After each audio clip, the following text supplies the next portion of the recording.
আজকে তেলাপিয়া মাছের বারবিকিউ করব। আসসালামু আলাইকুম সবাইকে। আর নিয়ে এলাম আপনাদের সাথে শেয়ার করতে তেলাপিয়া মাছের বারবিকিউ।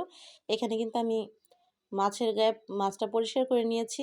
আর একদম জানি পানি না থাকে, পানিটা ঝরিয়ে নিতে হবে। আর সামান্য আদা রসুন বাটা, লাল মরিচের গুঁড়া, ধনিয়ার গুঁড়া, আর জিরার গুঁড়া, আর গরম মশলা গুঁড়া, আর এইগুলো দিয়ে লেবুর রস, সামান্য সরিষার তেল দিয়ে আমি মাছটার গায়ে খুব ভালো করে মশলাগুলো মাখাবো।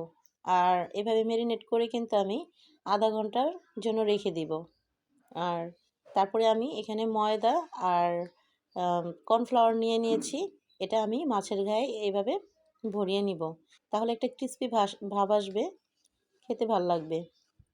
আর এইভাবে করেই কিন্তু আমি এটা ভেজে নিব। আর আমি ভাজার সময় কিন্তু জালটা অনেক বাড়িয়ে দিব না, তাহলে কিন্তু মাছটা পুড়ে যাবে।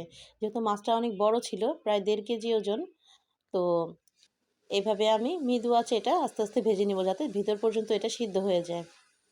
আর খাওয়ার সময় কিন্তু খুবই টেস্ট, মাছটা খেতে কিন্তু খুব জুসি হয়েছিল আর খুবই টেস্ট হয়েছিল।